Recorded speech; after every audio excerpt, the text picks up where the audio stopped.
Mon gendre m'a laissé sous la pluie à Paris. Ce qu'il a découvert 2 heures après l'a détruit.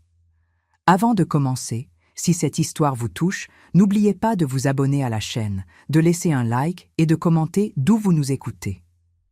Merci infiniment. Maintenant, voici mon histoire. Je m'appelle Elisabeth Beaumont-Moreau, j'ai 67 ans.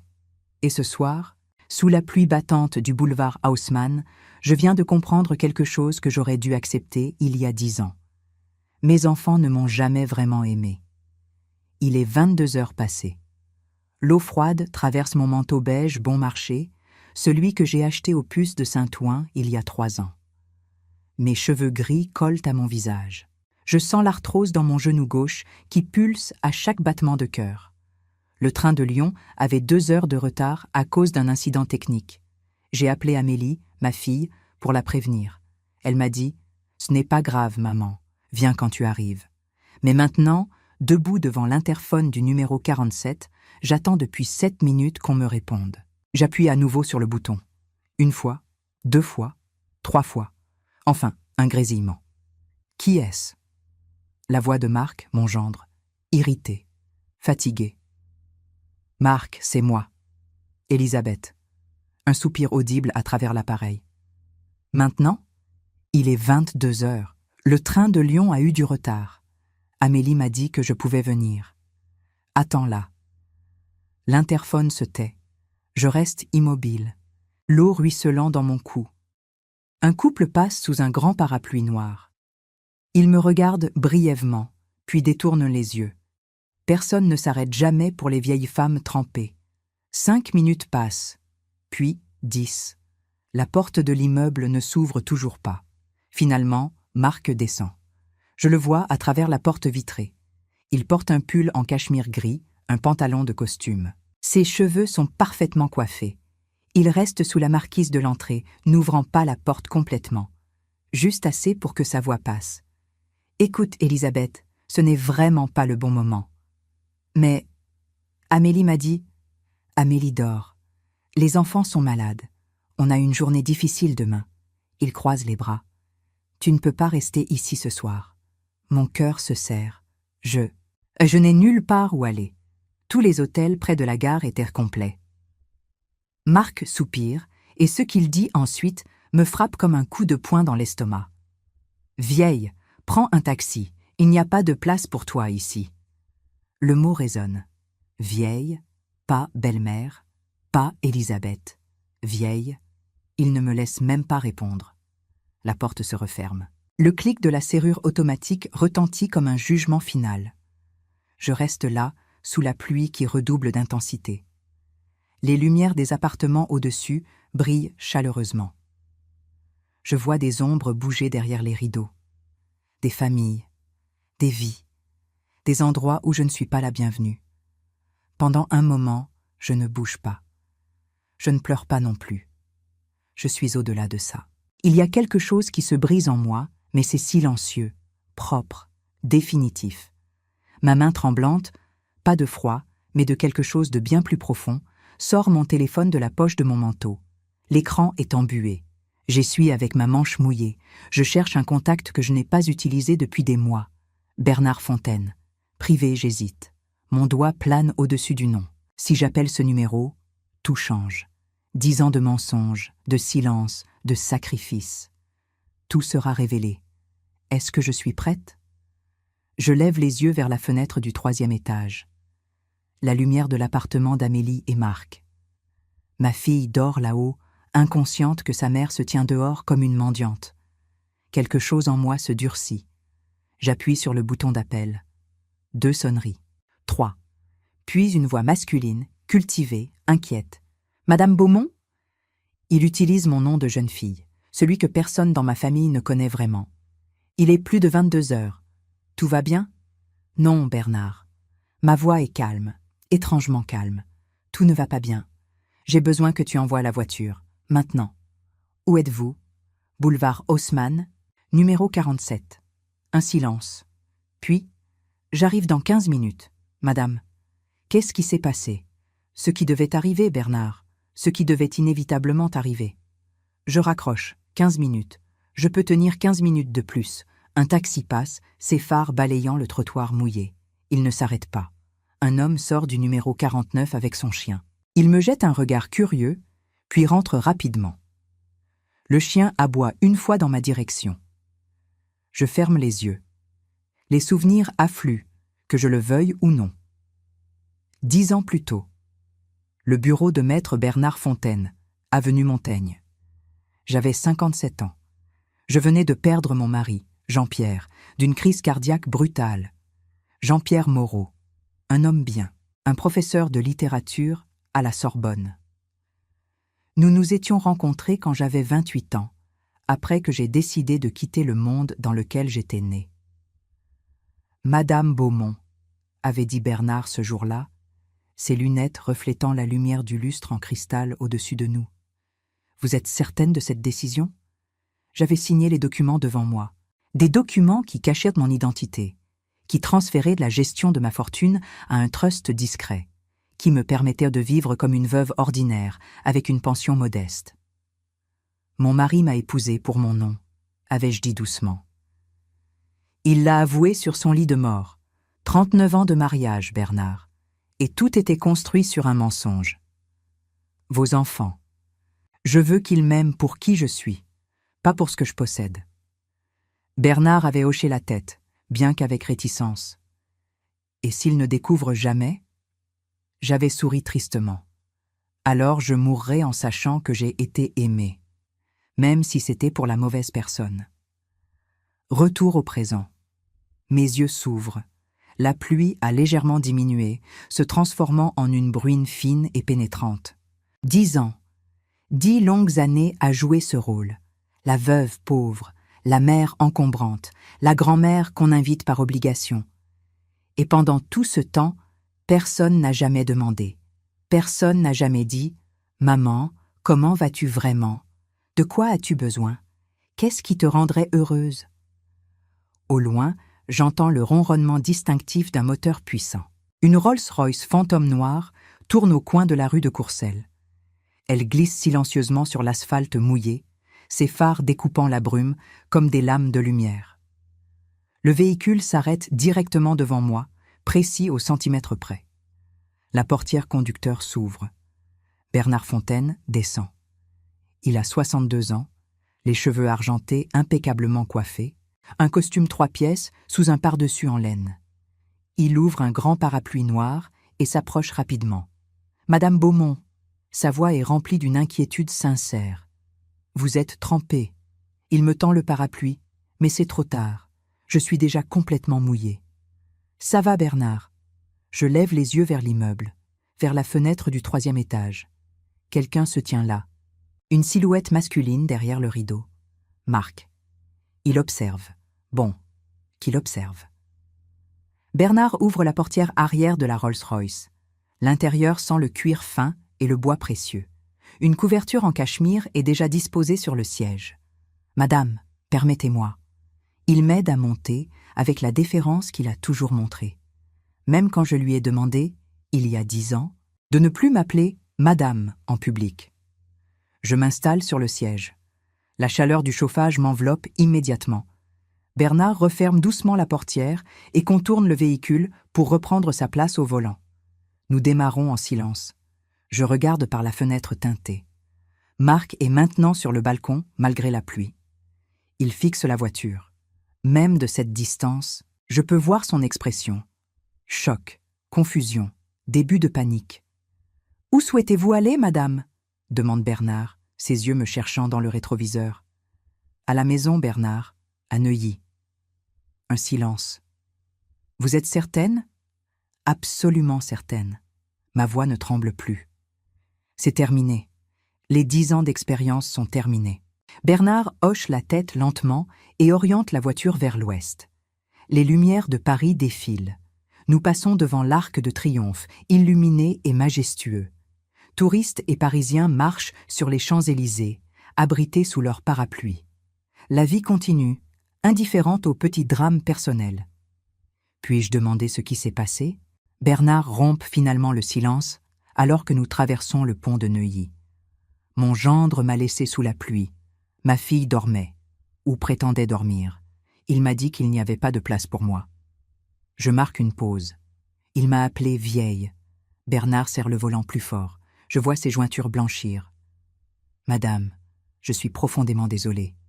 Ne sois pas désolé, Bernard. Toi, au moins, tu as toujours été honnête avec moi. Nous arrivons devant les grilles en fer forgé de ma véritable résidence. L'hôtel particulier du XVIIIe siècle se dresse derrière. 3 étages de pierre claire, des fenêtres à guillotine, un toit d'ardoise. Le jardin, même sous la pluie, est parfaitement entretenu. Des lumières douces éclairent les allées. Les grilles s'ouvrent automatiquement. Nous remontons l'allée circulaire.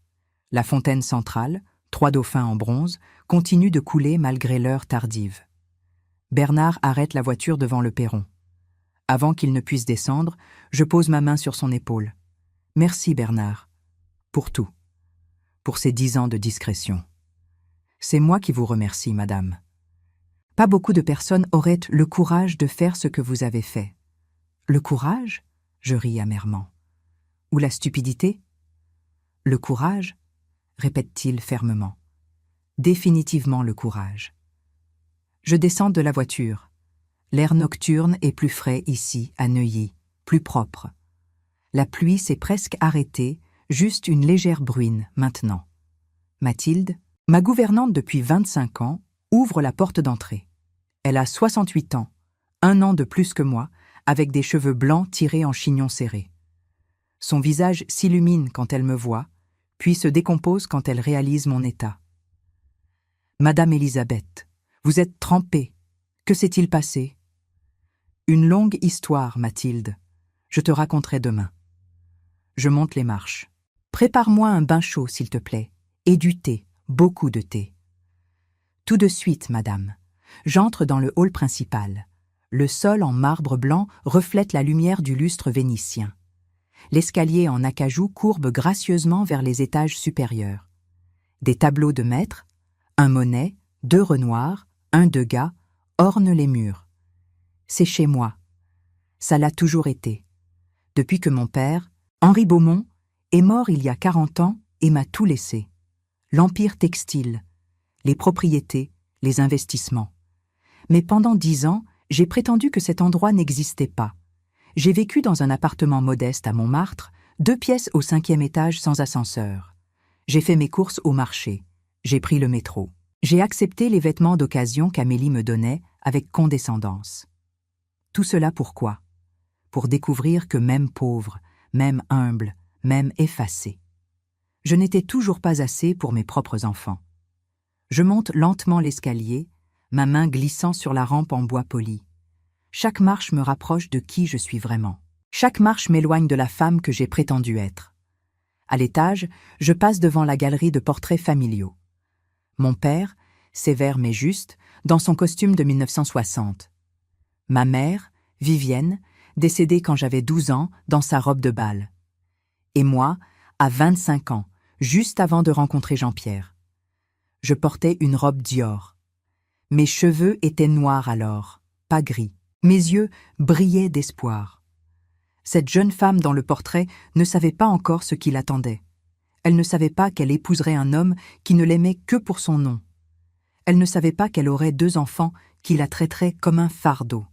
Elle ne savait pas qu'à 67 ans, elle se tiendrait sous la pluie, rejetée par sa propre famille. Mais maintenant, je sais, et je ne vais plus jamais l'oublier. J'entre dans ma chambre. La pièce est exactement comme je l'ai laissée il y a 3 mois lors de ma dernière visite secrète. Lit à baldaquin, commode, Louis XVI, vue sur le jardin. Mathilde frappe doucement et entre avec une pile de serviettes chaudes. Le bain sera prêt dans 5 minutes, madame. J'ai ajouté des sels de lavande. Merci, Mathilde. Je commence à retirer mon manteau trempé. Demain matin, appelle Maître Fontaine. Dis-lui que je veux le voir à 10 heures. Ici. Mathilde hésite. Madame, est-ce que tout va bien ? Je la regarde directement. Non, Mathilde, mais ça va aller. Elle hoche la tête et sort discrètement. Seule, je m'assieds sur le bord du lit. Mon téléphone vibre dans ma poche. Je le sors. 5 appels manqués. Tous de Marc. 3 messages. Je les ouvre. Elisabeth, c'était qui dans cette voiture? Rappelle-moi immédiatement. On doit parler, c'est important. Je souris, un sourire sans joie, sans chaleur. Maintenant, c'est important. Maintenant, il veut parler. Je ne réponds pas. À la place, j'éteins mon téléphone. Dans la salle de bain adjacente, j'entends l'eau couler. La vapeur commence à s'échapper par la porte entr'ouverte, portant le parfum apaisant de la lavande.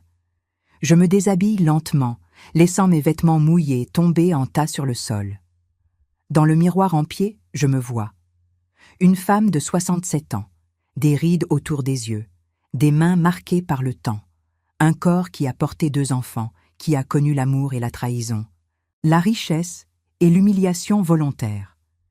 Mais dans mes yeux, quelque chose a changé. Il y a une étincelle qui n'était pas là ce matin. Une étincelle de libération. L'eau du bain est exactement à la bonne température.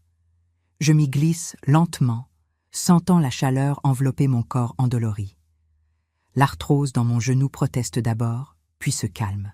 Je ferme les yeux et laisse ma tête reposer contre le rebord de la baignoire en marbre. 10 ans, 10 années complètes à vivre un mensonge. Mais était-ce vraiment un mensonge?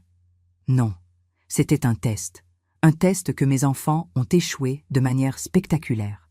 Je repense à Jean-Pierre, à son aveu sur son lit de mort, il y a 10 ans. Hôpital Cochin, chambre 412, un après-midi de mars. Il était si pâle, si diminué. L'homme robuste que j'avais épousé n'était plus qu'une ombre. Le cancer du pancréas l'avait consumé en 6 mois. Elisabeth, avait-il murmuré, sa main cherchant la mienne. Il faut que je te dise quelque chose, avant qu'il ne soit trop tard. Chut, repose-toi. Non, tu dois savoir. Ses yeux, autrefois si vifs, étaient troubles. Quand je t'ai rencontré, quand je t'ai demandé en mariage, ce n'était pas pour les bonnes raisons. Mon cœur s'était serré. Jean-Pierre, j'ai vu ton nom dans le journal. Beaumont, l'héritière textile. J'étais un jeune professeur sans le sou. Ambitieux, stupide. Une larme avait coulé sur sa joue. Je t'ai séduite pour ton argent, Elisabeth. Et je l'ai utilisé. Pour ma carrière, pour mon confort, pour tout. J'étais restée silencieuse, le choc me paralysant. Mais voilà le pire, avait-il continué. Quelque part en chemin, je suis réellement tombé amoureux de toi, vraiment.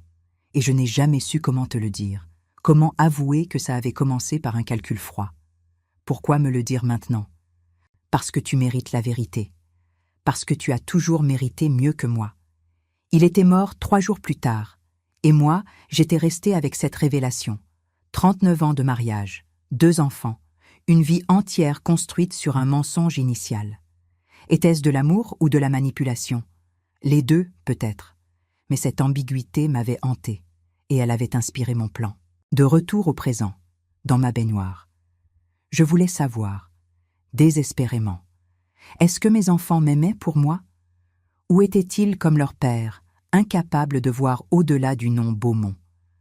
Alors j'avais tout caché. L'argent, les propriétés, le statut. J'étais devenue Elisabeth Moreau, veuve modeste. Je vivais avec une petite pension que je m'étais arrangée pour me verser à moi-même via le trust. Bernard m'avait prévenu. Les gens changent quand ils pensent que vous n'avez rien à leur offrir. Il avait raison. Le premier signe était venu d'Amélie, 6 mois après la mort de Jean-Pierre. « Maman, tu ne peux pas continuer à vivre dans cet appartement. C'est trop grand pour toi maintenant. Pourquoi ne pas déménager dans quelque chose de plus petit, plus économique ?» J'avais déménagé à Montmartre, 2 pièces, 5e étage sans ascenseur. « Beaucoup mieux », avait dit Amélie lors de sa première et dernière visite. « Plus adapté à ta situation. » Ma situation, comme si j'étais une cause perdue. Puis était venu Noël, la première année. « Maman, on part au chalet à Courchevel. Marc a réservé pour nous et les enfants. »« Oh, c'est merveilleux. Je pourrais peut-être. »« C'est un petit chalet, maman. Juste assez de chambres pour nous. Mais ne t'inquiète pas, on t'enverra des photos. » J'avais passé Noël seule, avec un poulet rôti pour une personne et une bouteille de vin bon marché. Amélie m'avait envoyé exactement 3 photos. Elle, Marc et mes petits-enfants sur les pistes, souriants, bronzés, heureux. Sans moi, mon fils, Julien, n'était pas mieux. Maman, on organise le baptême de Léa dimanche, une petite cérémonie intime. Je peux venir ? Un silence gêné. Bien sûr. Mais tu comprends, on a limité la liste. Juste la famille proche et quelques amis importants de Sophie. Je suis ta mère, Julien. Oui, bien sûr. Viens si tu veux, mais on ne peut pas te réserver une place à la table principale. Tu seras avec les autres invités. Les autres invités. Pas la grand-mère de l'enfant baptisé, juste une invitée parmi d'autres. J'y étais allée quand même. J'avais porté ma plus belle robe, achetée au solde, mais décente. J'avais apporté un cadeau modeste, un livre de contes pour enfants. Sophie, la femme de Julien, l'avait à peine regardé. Oh, comme c'est mignon. J'avais été placée à une table au fond de la salle avec des gens que je ne connaissais pas. Des collègues de travail de Julien. Ils avaient parlé de projets professionnels, de voyages, de choses que je ne comprenais pas. Personne ne m'avait adressé la parole. À un moment, Léa, ma petite fille, était passée près de ma table. Elle avait 2 ans. Je l'avais vue seulement 3 fois dans sa vie. « Bonjour, ma chérie », avais-je dit doucement. Elle m'avait regardé avec des yeux curieux, puis avait couru vers sa mère en criant « Maman, il y a une vieille dame qui me parle. » Ma propre petite fille ne me reconnaissait pas. L'eau du bain commence à refroidir. J'ouvre les yeux et regarde le plafond orné de moulures délicates. Au centre, un lustre en cristal que ma mère avait choisi elle-même dans les années 1960. « Oh maman !» je murmure. « Tu aurais été tellement déçue. » Elle m'avait élevée avec des valeurs, l'importance de la famille, la loyauté, la gentillesse. « Notre argent est une responsabilité, Elisabeth, » disait-elle toujours, « pas un privilège. Nous devons l'utiliser pour faire le bien. » J'avais essayé. Dieu sait que j'avais essayé. Mais mes enfants n'avaient jamais appris ces leçons. Peut-être parce que Jean-Pierre les avait élevés différemment quand j'avais le dos tourné. Peut-être parce que j'avais été trop douce, trop indulgente, ou peut-être simplement parce que certaines personnes ne savent pas être reconnaissantes. Je sors du bain et m'enveloppe dans une robe de chambre en soie. Mes cheveux mouillés laissent des traces sur le tissu. Dans le miroir, je me regarde à nouveau.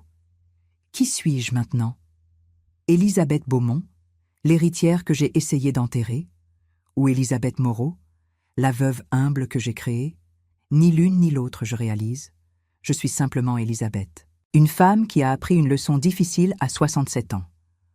On ne peut pas forcer les gens à nous aimer. Même pas ses propres enfants. Le lendemain matin arrive avec une lumière claire et froide. J'ouvre les yeux à 6 heures, comme toujours. Les habitudes de toute une vie ne disparaissent pas du jour au lendemain, même quand tout le reste change. Je me lève et marche jusqu'à la fenêtre. Le jardin de Neuilly s'étend devant moi, parfaitement entretenu. Les jardiniers sont déjà au travail. Je les vois tailler les haies, ratisser les feuilles mortes de l'automne tardif. Ils ne savent pas que la propriétaire les observe. Pour eux, je suis juste une riche Parisienne parmi tant d'autres. Mathilde frappe à la porte à 7 heures précises. « Bonjour, madame. J'ai préparé votre café. » Et Maître Fontaine a confirmé. Il sera ici à 10 heures. Merci, Mathilde. Elle pose le plateau sur la table basse près de la fenêtre. Du café noir, des croissants frais, de la confiture de framboise maison, le petit déjeuner que j'ai pris pendant des décennies. Pendant les 10 dernières années, à Montmartre, j'avais mangé du pain de la veille trempé dans du café instantané. Pas parce que je devais, mais parce que je voulais comprendre. « Madame, » dit Mathilde en hésitant, « votre téléphone a sonné plusieurs fois cette nuit. Je l'ai entendu de ma chambre. »« Je sais. Vous ne voulez pas ? » ?»« Non ? » Je prends une gorgée de café. Il est parfait. Pas encore. Mathilde hoche la tête et sort silencieusement. Elle a travaillé pour ma famille depuis qu'elle avait 40 ans. Elle a vu mon mariage, la naissance de mes enfants, la mort de mon père, puis celle de mon mari. Elle connaît tous mes secrets, sauf un. Elle ne sait pas à quel point il est douloureux de réaliser que vos enfants vous voient comme un fardeau. À 9 heures, je m'habille soigneusement. Un tailleur Chanel bleu marine. Des perles que ma mère m'a données pour mes 25 ans. Des escarpins en cuir italien. Je me coiffe, applique un peu de maquillage, discret, élégant. Dans le miroir, je vois une transformation. La vieille femme trempée d'hier soir a disparu. À sa place se tient Élisabeth Beaumont, héritière, femme d'affaires, personne à qui on ne dit pas « vieille », prend un taxi. À 10 heures précises, on sonne à la porte. Mathilde fait entrer maître Bernard Fontaine dans mon bureau privé au premier étage. C'est une pièce que j'adore. Bibliothèque du sol au plafond, remplie de livres anciens. Bureau en acajou massif ayant appartenu à mon père. Vue sur le jardin. Bernard entre, attaché-case en cuir à la main. Il porte un costume gris anthracite impeccable. Madame Beaumont, il s'incline légèrement. Assieds-toi, Bernard. Il prend place dans le fauteuil en face de mon bureau. Mathilde apporte du café, puis nous laisse seuls. J'imagine que tu sais pourquoi je t'ai demandé de venir. Je commence. Je le suppose, oui. L'expérience est terminée. 10 ans, c'était largement suffisant pour obtenir ma réponse. Bernard ouvre son attaché-case et en sort plusieurs dossiers. J'ai pris la liberté de préparer quelques documents. Mais avant de continuer, puis-je vous poser une question? Bien sûr. Regrettez-vous ces 10 années? Je réfléchis longuement avant de répondre. Non, je ne regrette pas. Parce que maintenant je sais. Et savoir, aussi douloureux que ce soit, vaut mieux que vivre dans l'incertitude. Qu'avez-vous appris? Que mes enfants ne m'ont jamais vu. Ils ont vu une mère, une grand-mère, une obligation. Mais pas moi, pas Élisabeth. Je marque une pause. Et que ce n'est pas entièrement leur faute. Leur père les a élevés dans un certain confort, avec certaines attentes. Quand ce confort a disparu, ou quand ils pensaient qu'il avait disparu, ils n'ont plus su comment me traiter. Bernard hoche la tête. Voulez-vous vraiment poursuivre avec les mesures que nous avions discutées? Oui. Ce sera très difficile pour eux. Ce devrait l'être. Ma voix est ferme. Ils doivent comprendre qu'il y a des conséquences. Que les gens ne sont pas des objets qu'on utilise selon sa convenance. Bernard sort le premier document. Bien, alors commençons. Premièrement, votre testament actuel laisse 80% de votre fortune à vos enfants, à parts égales. Les 20% restants vont à diverses œuvres caritatives. C'est correct. Je propose d'inverser cela. 20% à vos enfants, 10% chacun, 80% aux œuvres caritatives que nous avons sélectionnées. Mon cœur se serre, mais je hoche la tête. Continue. De plus, les 10% qu'ils recevront ne seront pas versés immédiatement. Ils seront placés dans un trust qui leur versera une rente mensuelle, confortable, mais pas extravagante. 15 000 € par mois chacun. 15 000 €, une somme que beaucoup de Français ne verront jamais dans toute leur vie. Mais pour Amélie et Julien, habitués au luxe, ce sera un choc. Et le reste? J'ai préparé une liste d'organisations. L'hôpital Necker pour les enfants malades, la Fondation Abbé Pierre pour les sans-abri, Médecins sans frontières, la Croix-Rouge, des bourses universitaires pour étudiants défavorisés. Il me tend la liste. Au total, 68 millions d'euros seront distribués. 68 millions. De quoi changer des vies, des milliers de vies. C'est parfait. Il y a autre chose. Bernard sort un deuxième document. Cette maison, votre appartement à Monaco, la maison de campagne en Provence, les propriétés. Oui. Actuellement, vos enfants pensent qu'elles leur reviendront. Je suggère que la maison de Neuilly soit donnée à la ville de Paris pour être transformée en musée ou en centre culturel. Monaco peut être vendu, les fonds allant à la recherche médicale. Et la Provence? La Provence reste à moi, je l'interromps. Pour le moment, c'est là que je veux passer mes dernières années. Dans la maison où j'étais heureuse enfant, avant que tout ne devienne compliqué. Très bien. Bernard fait une note. Maintenant, la partie difficile. Quand voulez-vous leur annoncer? Je regarde par la fenêtre. Un oiseau se pose sur la branche d'un platane. Il chante, insouciant des drames humains en dessous. Ils vont venir, Bernard, probablement aujourd'hui. Marc a vu la voiture hier soir. Il a vu comment tu m'as traité. Il a des soupçons. Et quand ils viendront, je leur dirai la vérité, toute la vérité. À ce moment précis, mon téléphone vibre sur le bureau. Je le retourne. Amélie. 23 appels manqués maintenant. Bernard le voit aussi. Voulez-vous que je réponde? Non. Je prends le téléphone et l'éteins complètement. Ils attendront, comme j'ai attendu hier soir sous la pluie. Bernard range ses documents. Il y a une dernière chose, madame. Quoi? Êtes-vous sûre de vouloir continuer? Il n'est pas trop tard pour... Pourquoi? Pardonner et oublier? Je souris tristement. Bernard, j'ai 67 ans. Combien de temps me reste-t-il? 10 ans? 15 si j'ai de la chance. Je refuse de passer ces années à être traité comme une charge par mes propres enfants. Je comprends. Non, tu ne comprends pas. Pas vraiment. Je me lève et marche vers la fenêtre. Hier soir, debout sous cette pluie, j'ai ressenti quelque chose que je n'avais jamais ressenti auparavant. De la clarté. Une clarté absolue. Mes enfants ne m'aiment pas. Peut-être qu'ils m'ont aimé autrefois, quand ils étaient petits. Mais l'adulte qu'ils sont devenus ne m'aiment pas. C'est une conclusion terrible. C'est une conclusion libératrice. Bernard reste encore 1 heure. Nous passons en revue chaque détail, chaque document, chaque implication légale. Quand il part enfin à 11h30, tout est en ordre. Je suis seule dans mon bureau. Le silence de la grande maison m'enveloppe. Un silence que je n'ai pas connu depuis 10 ans. À Montmartre, il y avait toujours du bruit. Les voisins qui se disputaient. La circulation dans la rue, les sirènes d'ambulance, la vie urbaine, dense et chaotique. Ici, à Neuilly, tout est feutré, contrôlé, paisible. C'est étrange comme on peut se sentir plus seul dans le silence que dans le bruit. Mon téléphone, que j'ai rallumé, vibre immédiatement. Messages qui arrivent par vagues, je les parcours sans émotion. Amélie, 8h23. Maman, où es-tu? Marc m'a dit que tu es partie dans une voiture de luxe hier soir. C'est quoi cette histoire? Amélie, 8h47. Maman, réponds-moi s'il te plaît. On s'inquiète. Marc, 9h15. Elisabeth, nous devons parler.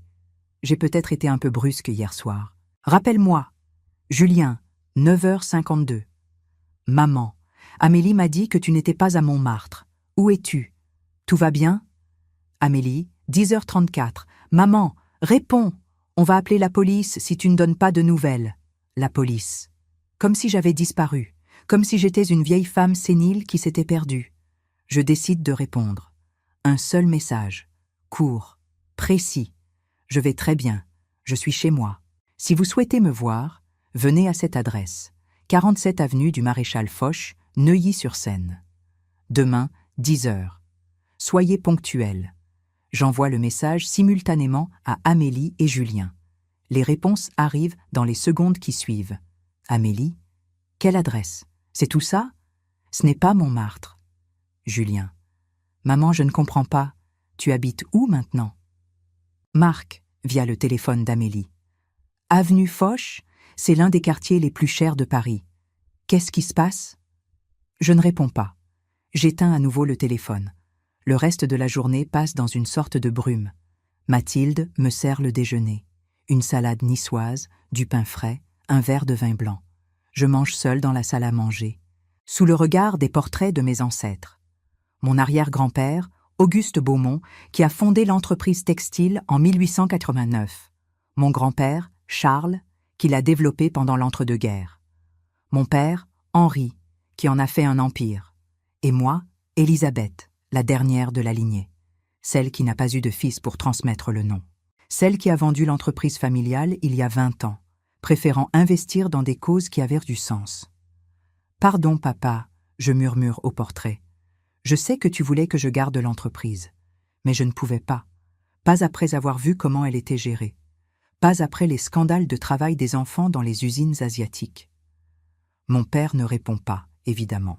Mais dans mon imagination, je l'entends dire « Tu as fait ce qui était juste, ma fille. C'est tout ce qui compte. » L'après-midi, je lis des romans que je n'ai pas eu le temps de finir ces dernières années. Je m'installe dans la bibliothèque avec une couverture et je me perds dans les mots. À 18h, Mathilde frappe doucement. « Madame, il y a quelqu'un à la grille. » Mon cœur bondit. « Qui ?»« Un homme. Il dit qu'il s'appelle Marc. Il demande à vous voir. » Donc il n'a pas pu attendre jusqu'à demain. Bien sûr qu'il n'a pas pu. Dis-lui que je le verrai demain à 10 heures, comme convenu. Pas avant. Mathilde hésite. Il insiste, madame. Il dit que c'est urgent. Mathilde. Je la regarde calmement. Dis-lui exactement ce que je viens de dire. Et si il continue à insister, appelle la sécurité pour le faire partir. Mathilde hoche la tête et descend. Je retourne à mon livre, mais les mots dansent devant mes yeux. Je ne peux pas me concentrer. 10 minutes plus tard, Mathilde revient. Il est parti, madame, mais il a laissé ceci. Elle me tend une enveloppe. Mon nom est écrit dessus d'une écriture que je ne reconnais pas immédiatement. Puis je réalise que c'est celle de Marc. Je ne l'ai jamais vu écrire à la main avant. J'ouvre l'enveloppe. Une lettre. Une seule page. Chère Elisabeth, je ne sais pas ce qui se passe, mais j'ai l'impression que j'ai fait une terrible erreur hier soir. Si je vous ai offensé, je m'en excuse sincèrement. Amélie et moi serions honorés de vous recevoir demain pour le déjeuner. S'il vous plaît, pardonnez mon comportement inexcusable. Avec mes respects, Marc, je relis la lettre 3 fois. Pas une seule fois, il ne mentionne m'avoir laissé sous la pluie. Pas une seule fois, il ne s'excuse d'avoir utilisé le mot « vieille ». Pas une seule fois, il ne reconnaît la cruauté de ses actes. Il s'excuse seulement parce qu'il a peur, parce qu'il a vu la voiture, parce qu'il commence à comprendre qu'il a peut-être sous-estimé qui je suis vraiment. Je froisse la lettre et la jette dans la cheminée.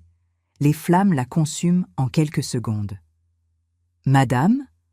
Mathilde me regarde avec inquiétude. « Vous allez bien ?» ?»« Oui, Mathilde. Pour la première fois depuis très longtemps, je vais vraiment bien. Ce soir-là, je dîne seule. Un repas simple, une omelette aux herbes, une salade, un peu de fromage. » Mathilde voulait préparer quelque chose d'élaboré, mais je lui ai demandé de ne pas se donner cette peine. Après 10 ans de repas frugaux à Montmartre, je n'ai plus besoin de prouver quoi que ce soit, je lui dis. Elle sourit tristement. Vous ne l'avez jamais fait, madame. Après le dîner, je monte dans ma chambre. Je me prépare pour la nuit, mais je sais que je ne dormirai pas facilement. À minuit, je suis toujours éveillée. Je me lève et marche jusqu'à la fenêtre. La lune est presque pleine, baignant le jardin d'une lumière argentée. C'est à ce moment que je vois quelque chose qui me glace le sang. Une silhouette, debout près de la grille. Elle regarde la maison. Je ne peux pas voir le visage dans l'obscurité, mais la posture est familière. Marc, il est revenu et il observe. Combien de temps est-il resté là? 1 heure? 2? Je tire les rideaux et m'éloigne de la fenêtre. Mon cœur bat plus vite. Pour la première fois, je me demande, est-ce que j'ai peur? Non, je ne suis pas effrayée, mais je suis troublée, parce que Marc, qui m'a traité avec tant de mépris hier soir, est maintenant dehors dans le froid, essayant de comprendre qui je suis vraiment. Et demain, à 10 heures, il saura. Ils sauront tous. Je retourne au lit et éteins la lumière. Dans l'obscurité, je pense à ce qui va se passer. La confrontation, la révélation, la vérité. Suis-je prête? Oui. Parce qu'il y a quelque chose que Marc ne sait pas encore. Quelque chose que même Bernard ne sait pas complètement. Il y a un secret. Un dernier secret que je n'ai jamais révélé à personne.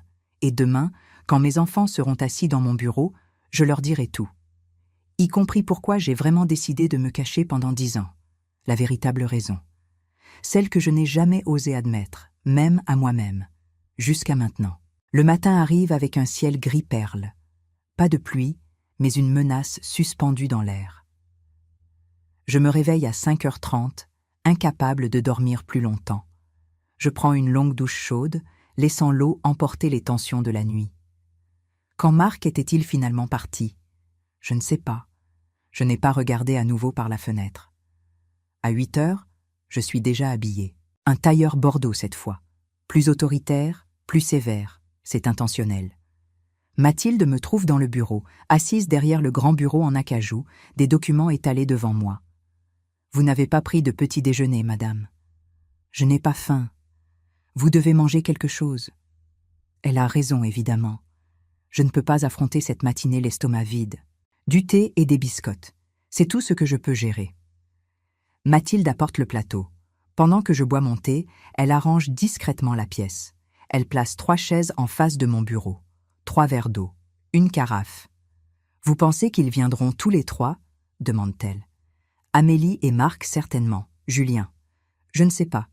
Il est moins confrontant. »« Et vous êtes prête ?» Je la regarde. Cette femme qui m'a servi pendant 25 ans, qui a gardé tous mes secrets, qui ne m'a jamais jugée. « Mathilde, puis-je te poser une question personnelle ?»« Bien sûr, madame. Est-ce que tu penses que je suis une mauvaise mère ?» Elle ne répond pas immédiatement. Elle s'assied dans l'une des chaises, un geste inhabituel, mais je ne l'arrête pas. « Je pense, dit-elle lentement, que vous avez fait ce que vous pensiez être juste. Vous vouliez savoir si vos enfants vous aimaient pour vous-même. C'est une question que beaucoup de parents riches se posent, mais peu ont le courage de chercher vraiment la réponse. Et maintenant que j'ai la réponse, maintenant, vous devez décider ce que vous allez faire avec cette connaissance. » Elle me regarde directement. « La vengeance ou le pardon, madame ? » Je ne cherche pas la vengeance. Non ? Non, je cherche la justice, la reconnaissance. Je veux qu'ils comprennent qu'on ne traite pas les gens, n'importe qui, encore moins sa propre mère, comme ils m'ont traité. Mathilde hoche la tête. Alors vous faites ce qui doit être fait. À 9h30, l'interphone de la grille sonne. Mon cœur fait un bond, mais je reste assise, immobile. Mathilde descend. J'entends des voix à travers le système de communication. Amélie, nerveuse, agitée. Nous sommes en avance, mais nous aimerions voir ma mère maintenant, s'il vous plaît. La voix de Mathilde, calme et professionnelle. Madame Beaumont vous recevra à 10h, comme convenu. Vous pouvez attendre dans votre voiture ou revenir dans 30 minutes. Attendez, je suis sa fille, je n'ai pas besoin de rendez-vous pour voir ma propre mère. Les instructions de madame étaient claires. 10h. Un silence. Puis la voix de Marc, plus diplomatique. Nous comprenons. Nous reviendrons à 10h. Je souris malgré moi. Bien joué, Mathilde. Les 30 minutes suivantes s'étirent comme des heures. Je relis les documents que Bernard a préparés. Mon testament révisé. Les lettres d'intention pour les organisations caritatives. Les détails du trust pour Amélie et Julien. Tout est en ordre. Mais il y a un document de plus. Celui que je n'ai montré à personne. Même pas à Bernard. C'est une lettre, écrite de ma main, adressée à mes enfants. Je l'ai écrite il y a 2 ans, lors d'une nuit particulièrement difficile à Montmartre. Une nuit où je m'étais sentie si seule, si invisible, que j'avais pleuré jusqu'à l'aube. Je sors la lettre de mon tiroir et la place sur le bureau, face cachée. À 10h précises, l'interphone sonne à nouveau. Cette fois, Mathilde les fait entrer. J'entends leurs pas dans le hall, des exclamations étouffées. Ils découvrent la maison pour la première fois. « Mon Dieu !» murmure Amélie. « C'est incroyable. »« Regarde ce lustre !» dit Marc, sa voix remplie d'avidité à peine dissimulée. « C'est un vrai baccarat. » Leurs pas montent l'escalier, s'arrêtent devant mon bureau. Mathilde frappe. « Entrez !» La porte s'ouvre. Amélie entre en premier. Elle a 42 ans. Mais ce matin, elle paraît plus jeune, vulnérable. Elle porte un tailleur pantalon noir, des perles, imitant inconsciemment mon style, je réalise. Marc la suit, costume gris, cravate parfaitement nouée. Ses yeux scannent immédiatement la pièce, évaluant, calculant. Et derrière eux, une surprise, Julien, mon fils, 45 ans. Il a les yeux de son père, la même faiblesse aussi.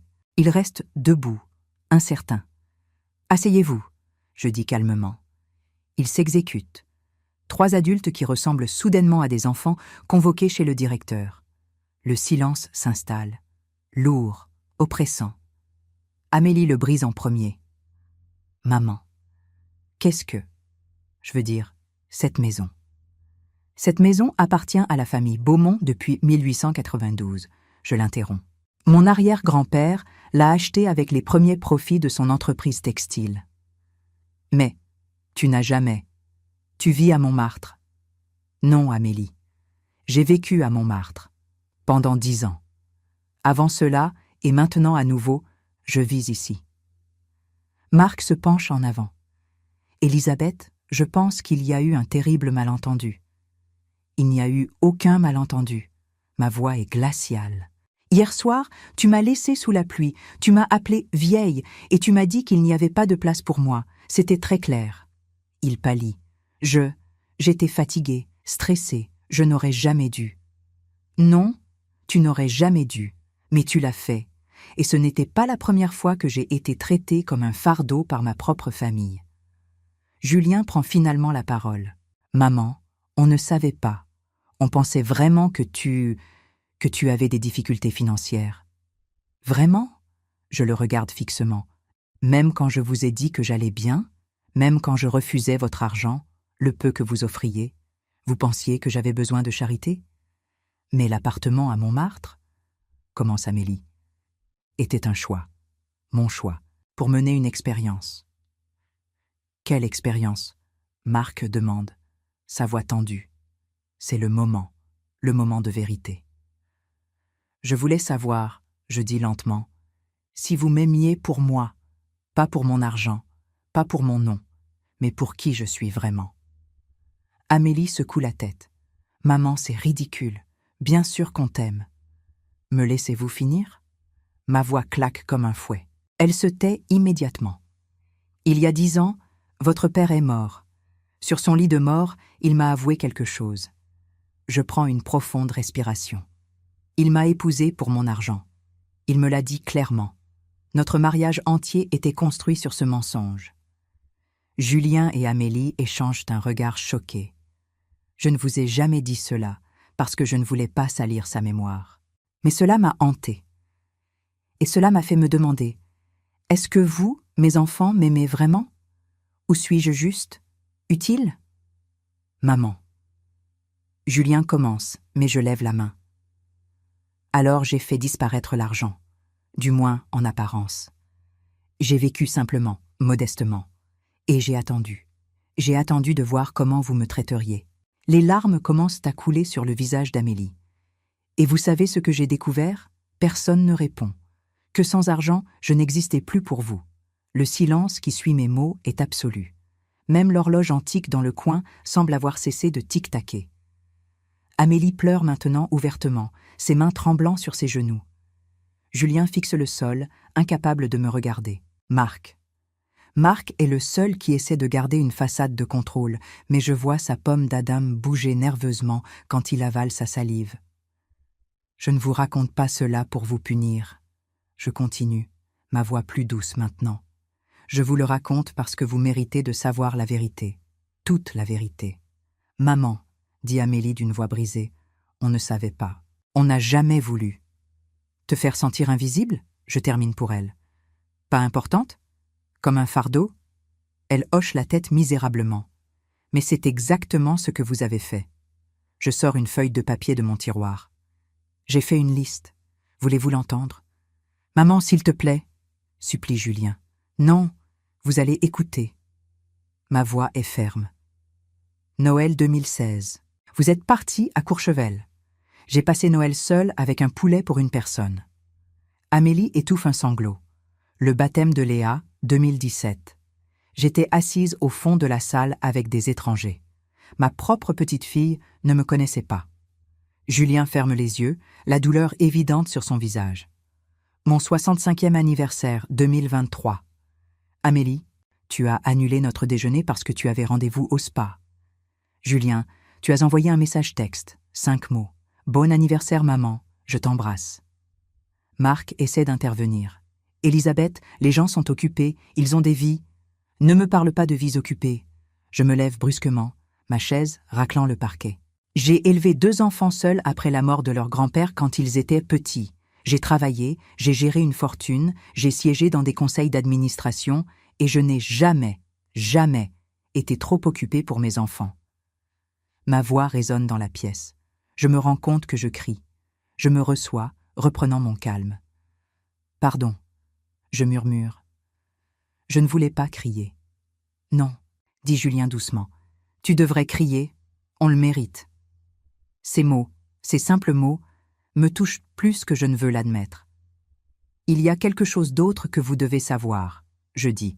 Quelque chose que personne ne sait, même pas Bernard, mon avocat.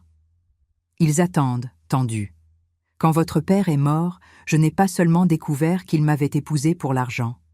Je prends la lettre cachée dans mon tiroir, celle que j'ai écrite il y a 2 ans. J'ai découvert autre chose. Je leur tends des copies d'un vieux document, un acte notarial daté de 1985. « Qu'est-ce que c'est » demande Amélie en prenant le document avec des mains tremblantes. « C'est un accord entre votre père et mon père, signé 6 mois avant notre mariage. Ils lisent. Je vois le moment exact où ils comprennent. » Les yeux d'Amélie s'agrandissent. Julien devient blanc comme un linge. « Papa. Papa a reçu de l'argent de grand-père Henri ?» murmure Julien. 2 millions de francs. « Pour t'épouser ?» Pas exactement pour m'épouser, je corrige. Pour assurer ma sécurité et mon bonheur, comme le document le formule élégamment. Mon père savait que j'étais amoureuse de Jean-Pierre. Il savait aussi que Jean-Pierre était pauvre. Alors il a arrangé les choses. « Mon Dieu !» souffle Amélie. « Votre père n'était pas un homme mauvais, je m'empresse d'ajouter. Il était faible, ambitieux, mais au fil des années, je crois qu'il m'a vraiment aimé, à sa façon. »« Mais pourquoi tu nous dis ça maintenant ?» demande Julien. « Parce que j'ai réalisé quelque chose. » Je les regarde tous les trois. La richesse corrompt. Elle corrompt les mariages, les amitiés, les relations familiales. Elle fait que les gens se demandent constamment « Suis-je aimé pour moi-même ou pour ce que j'ai ?» C'est pour ça que tu as tout caché, dit Marc lentement, pour nous tester. Oui, je hoche la tête. Et vous avez échoué au test. Les mots tombent comme des pierres, brutaux, définitifs. Alors c'est fini ? Demande Amélie, sa voix à peine audible. Tu nous abandonnes ? Non. Je sors les documents que Bernard a préparés. Je ne vous abandonne pas, mais les choses vont changer. Je leur tends des copies de mon Nouveau Testament. Vous recevrez chacun 10% de ma fortune, placée dans un trust qui vous versera 15 000 € par mois. Marc fait un calcul rapide. Je vois son visage se décomposer quand il réalise ce que cela signifie. 15 000 € par mois, répète-t-il. Mais ta fortune est estimée à 420 millions d'euros, je termine calmement. Ce qui signifie que vous recevez chacun environ 42 millions, dont vous ne toucherez qu'une petite rente mensuelle.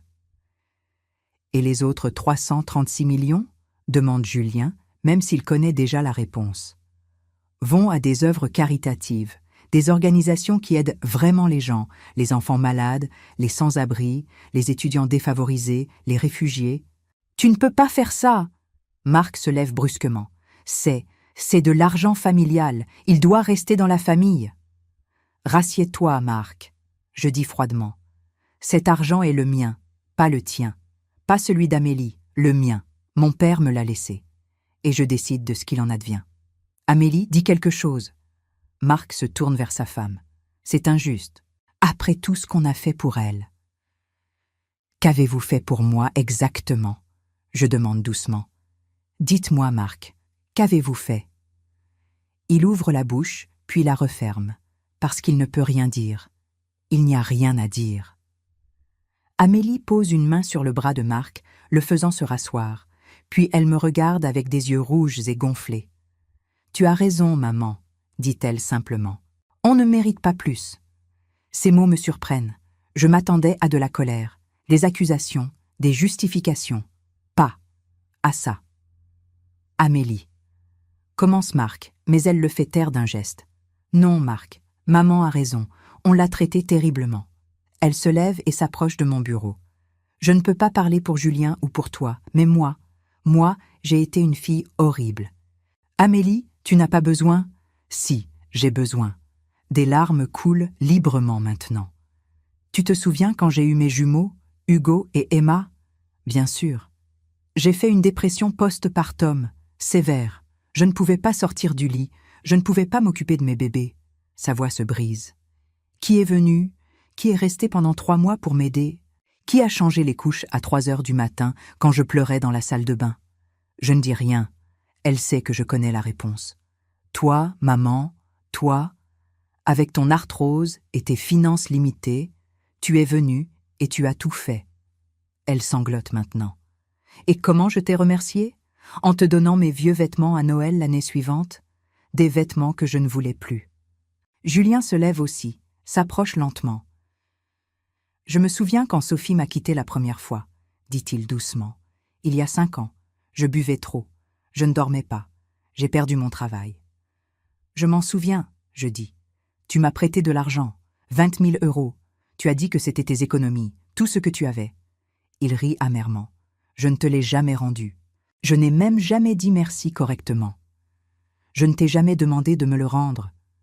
Je sais, et ça rend les choses encore pires. Marc est le seul qui reste assis, les bras croisés, l'air renfrogné. Vous semblez tous oublier, dit-il enfin, que des parents sont censés aider leurs enfants. C'est normal.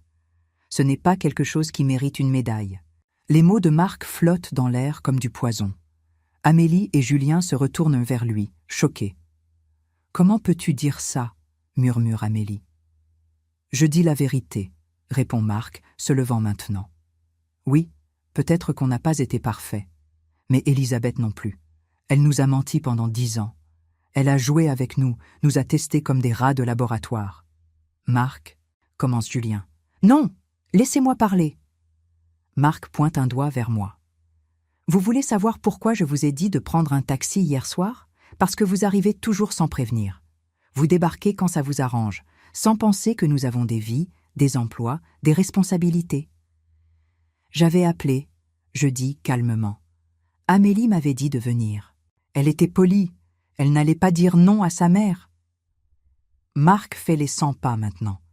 Et maintenant, parce que j'ai été honnête, parce que j'ai osé établir des limites, je suis le méchant, et vous allez nous punir en donnant notre héritage à des étrangers ? Votre héritage ? Ma voix est dangereusement basse. Cet argent n'a jamais été le vôtre, Marc. Il est à moi.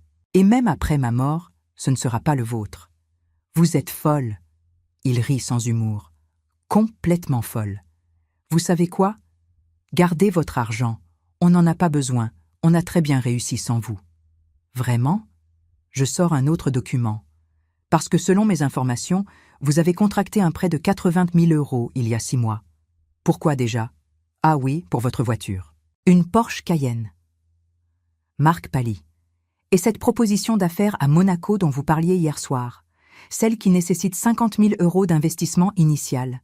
J'imagine que vous comptiez sur... Quoi exactement ? Comment savez-vous tout ça ? Sa voix tremble de colère.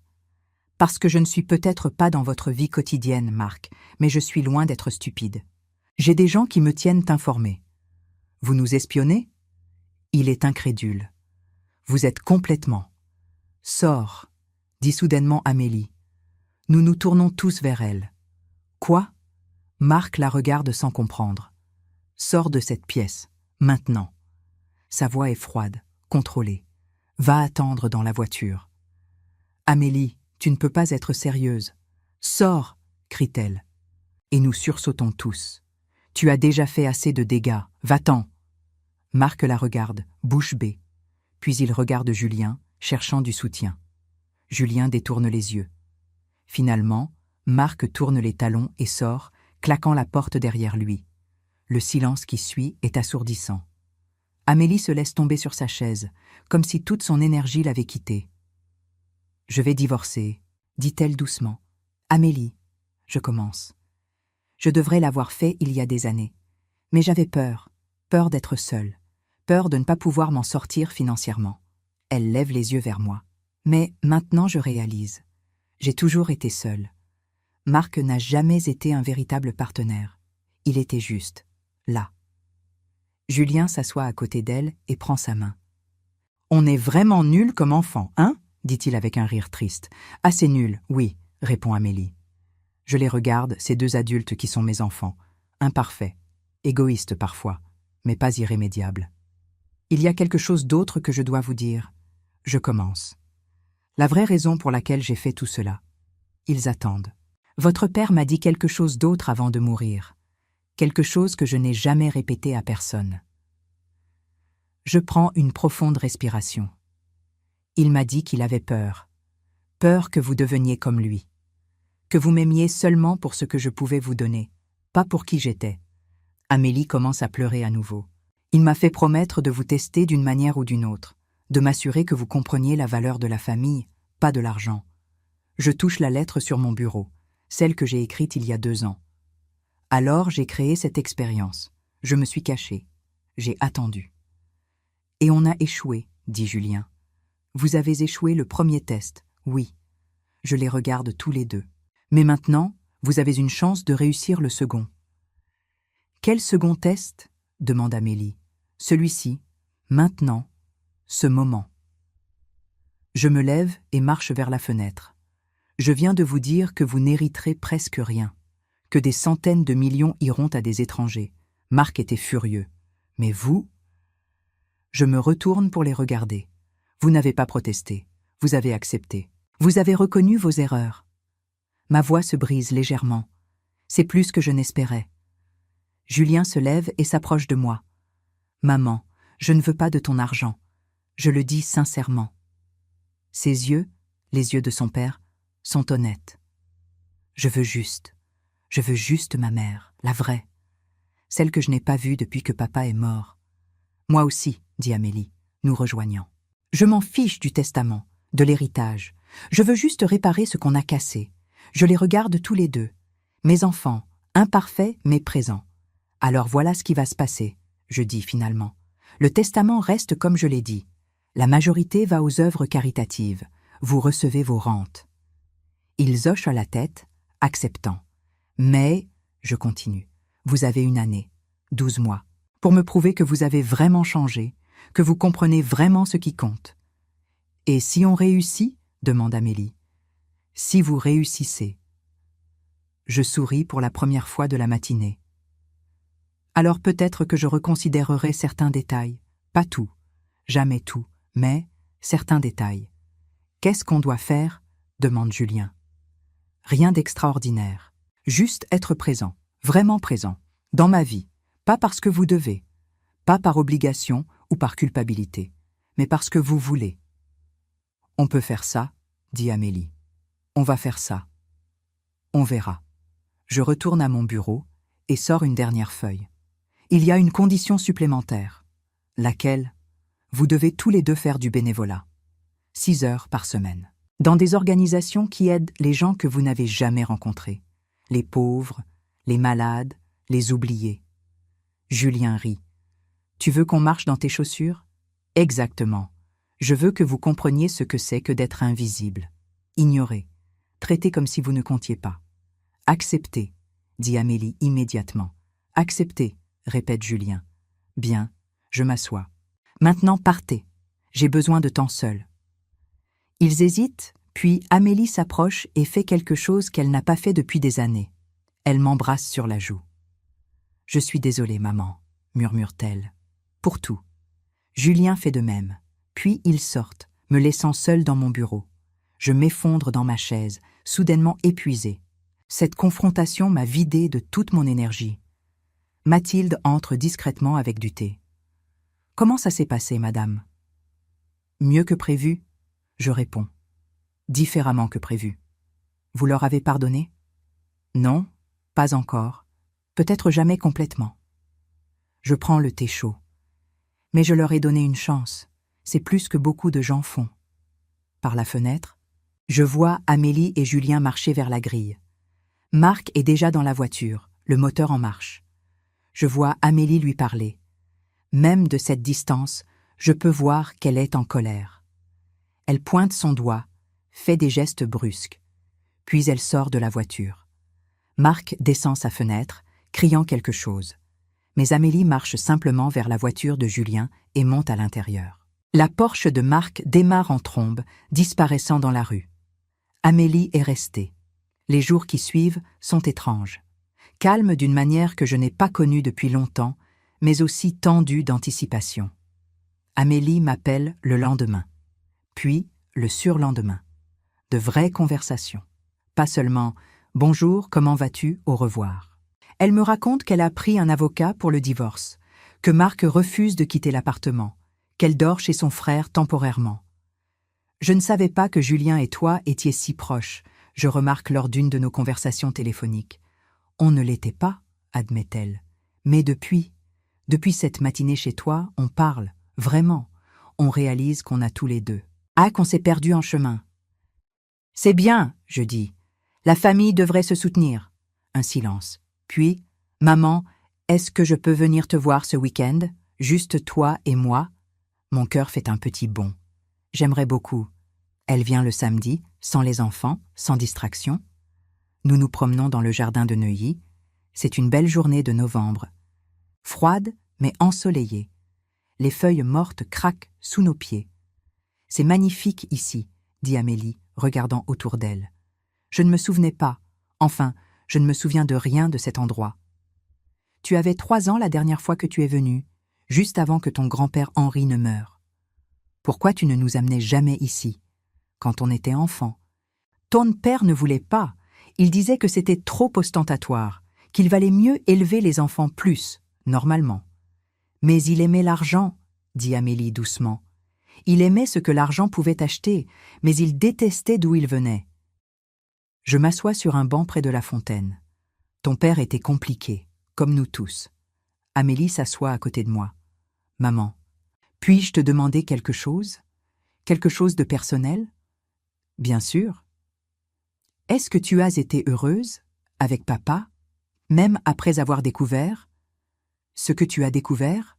Je réfléchis longuement avant de répondre. Oui et non, je dis finalement. J'ai été heureuse par moments. Quand vous êtes né, quand vous avez fait vos premiers pas, dit vos premiers mots. Ces moments étaient purs, vrais. Mais il y avait toujours cette ombre, cette question. M'aime-t-il vraiment? Ou est-ce que je suis juste, utile? Je suis tellement désolée, maman. La voix d'Amélie tremble. Désolée que tu aies dû vivre avec ça, et désolée qu'on t'ait fait ressentir la même chose. Je prends sa main. Tu sais ce qui est bizarre. Je devrais être en colère, furieuse. Mais je ne le suis pas. Je suis juste, fatiguée. Fatiguée de quoi? De me cacher, de prétendre, de tester les gens. Je lève les yeux vers le ciel bleu. J'ai 67 ans, Amélie. Je ne sais pas combien de temps il me reste. 5 ans, 10, 20 si j'ai vraiment de la chance. Je ne veux pas passer ce temps à être amère. Alors pourquoi le testament? Pourquoi nous punir? Ce n'est pas une punition, c'est une leçon. Je la regarde directement. L'argent que je donne aux œuvres caritatives va aider des milliers de personnes, des enfants qui n'ont jamais eu de chance, des familles qui dorment dans la rue, des malades qui ne peuvent pas se payer de traitement. Je comprends. Je veux que toi et Julien voyiez cela. Je veux que vous fassiez partie de ce processus. Que vous compreniez que notre richesse n'est pas juste pour nous, c'est une responsabilité. Amélie hoche la tête lentement. J'ai commencé le bénévolat. Déjà? Oui, dans une soupe populaire près de Montmartre. Ironiquement, pas loin de ton ancien appartement. Elle sourit tristement. Tu sais ce qui est fou? J'ai vu des femmes là-bas qui te ressemblaient, âgées, seules, oubliées, et j'ai réalisé que tu aurais pu être l'une d'elles, si tu étais née dans d'autres circonstances. Nous sommes tous à quelques mauvaises décisions de là. Je dis doucement. Nous restons assises en silence pendant un moment. Le vent agite doucement les branches nues des arbres. « Maman, dit finalement Amélie, est-ce que tu peux me pardonner un jour? » Je ne sais pas, je réponds honnêtement. Le pardon n'est pas un interrupteur qu'on allume. C'est un processus, long, difficile. Je comprends. Mais je peux te dire ceci, je veux essayer. Je veux essayer de reconstruire quelque chose avec toi. Pas ce qu'on avait avant. Quelque chose de nouveau, de mieux. Moi aussi. Elle essuie ses larmes. Moi aussi. Nous rentrons dans la maison. Mathilde a préparé le déjeuner. Une soupe à l'oignon, de la salade, du pain frais. Pendant que nous mangeons, Amélie me parle de ses enfants. Vraiment. Pas juste des faits basiques, mais qui ils sont vraiment. Hugo veut devenir architecte, dit-elle. Il dessine tout le temps. Des immeubles impossibles. Des ponts fantastiques. Il a 15 ans maintenant, n'est-ce pas? Oui, et Emma. Emma est passionnée par la biologie marine. Elle veut sauver les océans. Je ne les connais presque pas, je dis tristement. Je sais, et c'est ma faute. Amélie joue avec sa cuillère. Maman, est-ce qu'ils pourraient-ils venir te voir? Bientôt? Je veux qu'ils connaissent leur grand-mère. La vraie. J'aimerais beaucoup. Ils ne savent rien de Tout ça, de ton argent, de qui tu es vraiment. Bien, gardons ça comme ça pour le moment. Je veux qu'ils me connaissent d'abord. Comme Amélie l'a fait, comme une grand-mère normale. Tu n'as jamais été normale, maman, dit Amélie avec un petit rire, même quand tu prétendais l'être. L'après-midi passe trop vite. Quand Amélie part, nous nous embrassons longuement. À bientôt, demande-t-elle. À très bientôt. Je la regarde partir, et pour la première fois depuis 10 ans, je me sens légère. 6 mois ont passé depuis cette matinée dans mon bureau. 6 mois qui ont changé beaucoup de choses. Amélie a divorcé de Marc. La procédure a été difficile, amère, mais elle a tenu bon. Elle vit maintenant dans un appartement plus petit, mais qui est vraiment à elle. Julien a quitté son travail stressant dans la finance. Il enseigne maintenant les mathématiques dans un lycée de banlieue défavorisé. Il gagne moins, mais il dit qu'il dort mieux la nuit. Tous les deux font leur bénévolat religieusement. Amélie à la soupe populaire, Julien dans un centre pour jeunes en difficulté. Et moi, j'ai commencé à vivre vraiment. Pour la première fois depuis la mort de Jean-Pierre. Je donne des conférences sur la philanthropie. Je siège dans les conseils d'administration des organisations que je finance. Je rencontre les enfants qui reçoivent nos bourses, les familles qui trouvent refuge dans nos centres. Je ne me cache plus.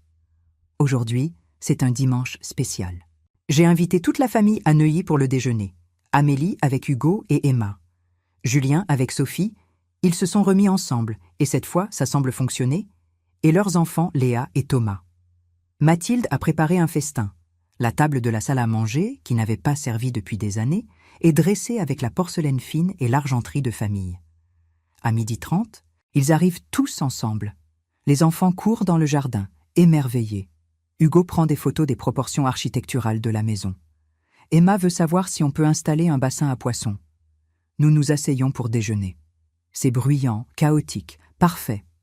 À un moment, Léa, qui a maintenant 4 ans, grimpe sur mes genoux. « Grand-mère, c'est ta maison ?» demande-t-elle avec de grands yeux. « Oui, ma chérie. »« Elle est grande. On peut venir souvent ?» Je regarde Amélie et Julien. Ils sourient. « Aussi souvent que tu veux. » Je réponds. Après le déjeuner, pendant que les enfants jouent dehors sous la supervision de Sophie, Amélie, Julien et moi nous retrouvons dans mon bureau. « On a quelque chose pour toi, » dit Amélie. Julien sort une enveloppe. On a travaillé ensemble dessus. J'ouvre l'enveloppe. À l'intérieur, un document. Une proposition. Je lis à haute voix. « On veut créer une fondation, » explique Julien. « En ton nom, la Fondation Élisabeth Beaumont. Elle se concentrerait sur 3 domaines, » continue Amélie. « L'éducation des enfants défavorisés, le soutien aux personnes âgées isolées et la lutte contre la pauvreté urbaine. On a même trouvé un bâtiment, » dit Julien, « un ancien hôtel particulier dans le Marais. Il nécessite des rénovations, mais il serait parfait. » Je lis le document, ému. Ils ont pensé à tout. Budget, structure, objectif. « On sait qu'on ne peut pas effacer le passé, » dit Amélie doucement. « On sait qu'on a été de terribles enfants. Mais on veut faire mieux. On veut honorer ce que tu essaies de faire. Et on veut que nos enfants grandissent en comprenant la vraie valeur de la richesse, » ajoute Julien. « Pas ce qu'elle peut acheter, mais ce qu'elle peut accomplir. » Je dois essuyer mes larmes avant de pouvoir parler. C'est magnifique, je murmure finalement. Absolument magnifique. « Alors tu es d'accord ?» demande Amélie. « Plus que d'accord. » Je les regarde tous les deux. Je suis fière, vraiment, profondément fière. Julien me tend un stylo. Il y a juste une chose. On veut que tu sois présidente de la fondation. Pas juste en nom, vraiment active, impliquée. On a besoin de ton expérience, dit Amélie. De ta sagesse. On ne peut pas faire ça sans toi. Je prends le stylo et signe le document. Quand commençons-nous ? Dès que possible, répond Julien avec un grand sourire. Nous retournons au jardin. Les enfants ont découvert la vieille balançoire que mon père avait installée quand j'étais petite. Emma se balance haut, riant aux éclats. Je m'assois sur le banc et regarde cette scène. Ma famille, imparfaite mais présente, essayant, changeant. Amélie vient s'asseoir à côté de moi. « À quoi tu penses ?» demande-t-elle. Je pense à ton grand-père Henri, à ce qu'il dirait s'il voyait tout ça. Il serait fier, tu crois ? Je pense qu'il serait soulagé de savoir que l'argent qu'il a travaillé si dur pour gagner va finalement servir à quelque chose de bien. Et papa? Je réfléchis. Ton père. Ton père avait ses défauts. Mais il t'aimait, toi et Julien, profondément. Je pense qu'il serait fier de voir qui vous devenez. Même s'il est en partie responsable de qui on était. Surtout pour ça. Parce que changer, Amélie, c'est courageux. Reconnaître ses erreurs et faire mieux, c'est ce qui compte vraiment. Le soleil commence à baisser. La lumière dorée de fin d'après-midi baigne le jardin. « Maman, » dit Amélie soudainement, « tu te souviens quand tu as dit que le pardon était un processus ?»« Oui. Où en es-tu dans ce processus ?» Je la regarde. Ma fille, qui essaie si fort, qui change vraiment. Plus loin que je ne l'aurais cru possible, je réponds honnêtement. Pas encore à la fin, mais sur le chemin. C'est tout ce que je peux demander. Elle pose sa tête sur mon épaule, comme elle le faisait quand elle était petite. Nous restons assises en silence, regardant les enfants jouer. Le rire de Léa résonne dans le jardin. Hugo montre à Thomas comment construire une cabane avec des branches. Emma et Sophie examinent les fleurs qui restent. C'est un moment parfait, simple, vrai. Et je réalise quelque chose. C'est ce que j'ai toujours voulu. Pas l'argent, pas les propriétés, pas le pouvoir, juste ça. Une famille qui m'aime vraiment, pour qui je suis. Ça a pris 67 ans, 10 années de sacrifices et de tests, une nuit sous la pluie qui a tout changé. Mais j'y suis arrivée. Quand tout le monde part ce soir-là, dans un concert de bisous et de promesses de revenir bientôt, Mathilde me trouve dans le bureau, regardant par la fenêtre. « Une bonne journée, madame ?» demande-t-elle. « Une très bonne journée, Mathilde ? Alors l'expérience a réussi, finalement ?»« Non, » je dis doucement. « L'expérience a échoué, mais les gens ont réussi. C'est mieux. » Je retourne à mon bureau et sors un dernier document. Le testament que Bernard a préparé il y a 6 mois. Je prends un stylo et écris une note en marge. Réviser. Augmenter les parts d'Amélie et Julien à 20% chacun. Pas pour leur argent, mais pour leur montrer qu'ils sont vraiment mes enfants, et que les enfants, même imparfaits, méritent l'amour de leurs parents. Je signe et date. Demain, j'appellerai Bernard. Mais ce soir, je vais juste être. Être Elisabeth. Pas Beaumont, pas Moreau. Juste Elisabeth. Une femme qui a appris que l'amour ne peut pas être testé ou mesuré. Il peut seulement être donné, et finalement reçu.